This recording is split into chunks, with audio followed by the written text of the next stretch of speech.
With spring in full swing and summer not too far away, those that frequent the outdoors are bound to see more snakes slithering through the show me state.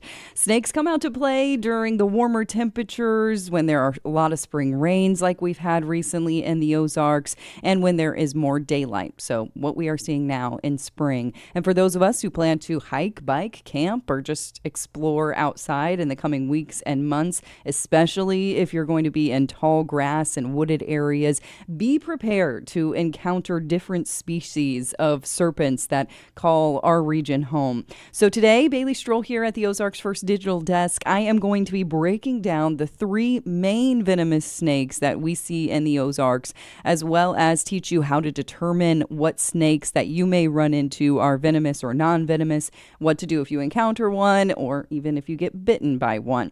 So as we spend more time outside, it is important for your safety, the safety of your kids, and the safety of wildlife, including these snakes, to be able to identify what snakes are venomous. And if you're at a safe distance, it could also be fun to kind of show off your knowledge, maybe pass down what you know to your kids. It could win you some bragging rights, too, if you're on a trip with your friends, to say, oh, I know exactly what that species is, and I know it is harmless, or I know we should stay away from it. So it could save you a trip to the ER, too, if you plan a long trip. You don't want to get it ruined by having to go to the hospital because you got bit by a snake.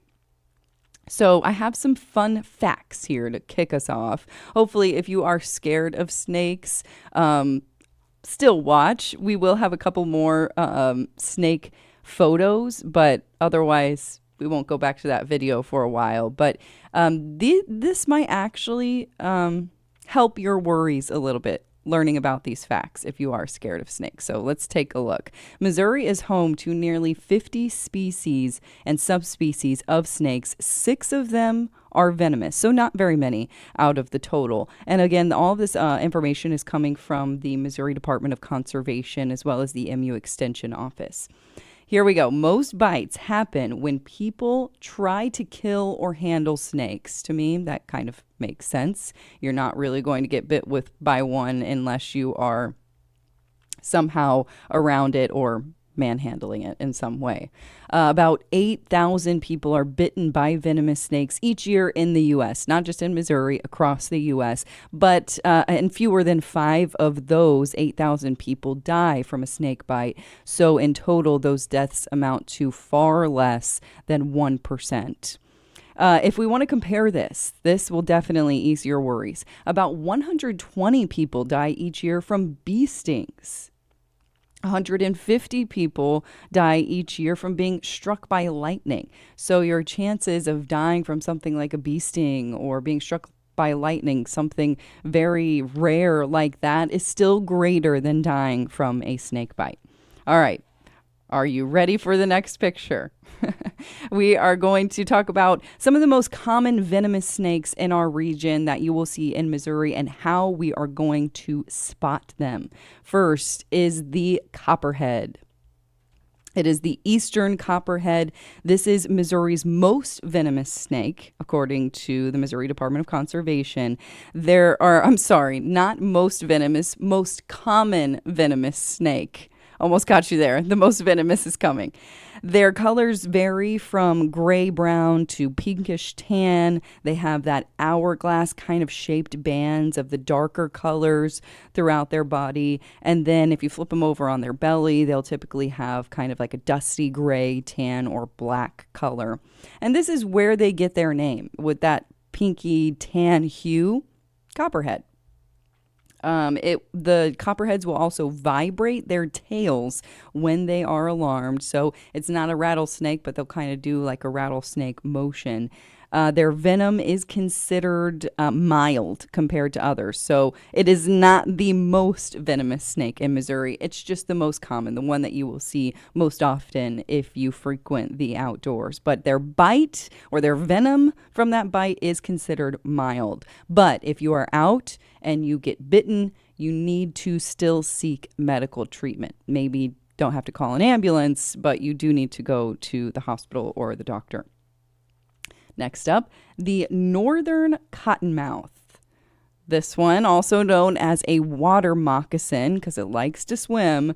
The northern cottonmouth is gets its name from the white colored lining. You could probably guess this. The white colored lining around its mouth. When it opens its mouth, it will do that when it's alarmed. It can deliver a fatal bite. So this venom is a lot stronger than the copperhead, and you need to seek immediate attention if you get bit by a cottonmouth or a water moccasin. The cottonmouth is a change from looking similar to a copperhead when young. I don't have a photo of that here, but they're a lot more pale, and they do look very similar to a copperhead when they are young, and then they get darker, more brown and black as they age. And like I said, they do like to swim. They are semi-aquatic snakes, and they can often be seen in or around water. So this is one you're going to want to watch for if you're out at the lakes and the rivers in southwest Missouri this summer. And the third snake that you will see most frequently that is venomous in Missouri is the good old rattlesnake, the timber rattlesnake. According to the Missouri Department of Conservation, it is Missouri's largest venomous snake. It ranges from 36 to 60 inches long. Can you imagine spotting one of those out if you're just walking in the leaves? It will bite if it is harassed, like most snakes. And it does deal a very dangerous bite. Anyone who is bit should seek medical attention immediately. Don't finish your hike, turn around, go back, get in your car, and go to the ER. Their bodies are typically tan in color. You can see there, it kind of has a mix of dark rust-colored markings from the head all the way down its back, and the tail has a large rattle at the end, given its name. All right, so now how do you spot the difference between a non-venomous snake and a venomous snake? Let's take a look at some of the differences here. These figures provided by the Missouri Department of Conservation. You can see non-venomous snakes, the eyes are very good indicators of what kind of snake you might be dealing with if you come across one. So the rounded pupils of a non-venomous snake are a dead giveaway that it is completely harmless. On a venomous snake, though, you will see an elliptical pupil or a slit for the pupil. That's a pretty good indicator of if you need to start backing away and backtracking and heading the other direction. But if you need to get a closer look at the eye, I know you don't want to get too close. This is a good reminder. According to the MU extension, snakes cannot strike farther than 1/3 of the length of their body. So that kind of tells you where you can position your body or how close you can get to a potentially venomous snake. Make sure you are at least 1/3 of their body length away from them. Next, the pit. This is an easy indicator too. This is how pit vipers get their names.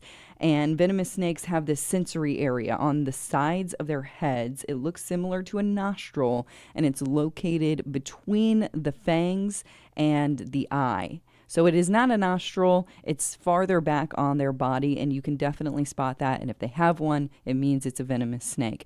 If they have their mouth open, you can also clearly see the fangs there. But another easy indicator, if you're able to see their tail, or maybe if you just come across a dead one, or even the snake's skin out on your hike and you're interested in this and you wonder what kind of snake it belonged to, take a look at the scale markings toward the end of the tail. If you turn them on your belly or you turn the snake skin over, you'll find one of two different tail patterns, and that can determine it. The underside of the venomous snake will have a single row of scales. So venomous, single row of scales. Non-venomous snakes will have two scale rows, and you can see that in the figures there. They have double rows of scales. That is hard to say. So if you see the double row at the end of their tail, you know it is harmless.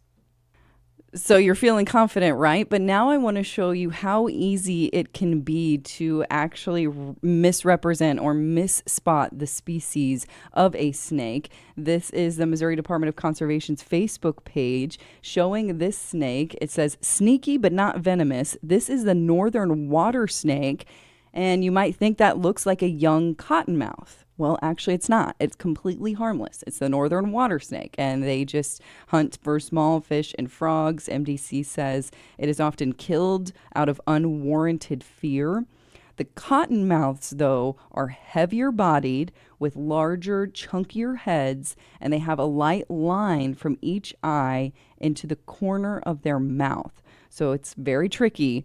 They look very similar, but you can tell kind of by the heavier body and the larger head that it would be a cottonmouth. And this one has a more narrow head, and that's how you know it is a northern water snake. All right, let's put your skills to the test again. Here's another one. What does that look like? Does it look venomous or not to you? It's got a very big head, but we can't really see the tip of the tail. Maybe you kind of can there. It would almost, to me, before I researched this, would almost look like a rattlesnake to me. But you can see the tip of the tail, and there is no rattle at the end. So what does MDC say about it? Okay, it has a flattened head. This is actually non-venomous, and it is harmless. This is a hog-nosed snake. And they may even fake strike, but they have a lack of fangs, and they will keep their mouths closed. They like to eat toads, and they are immune to their skin secretions.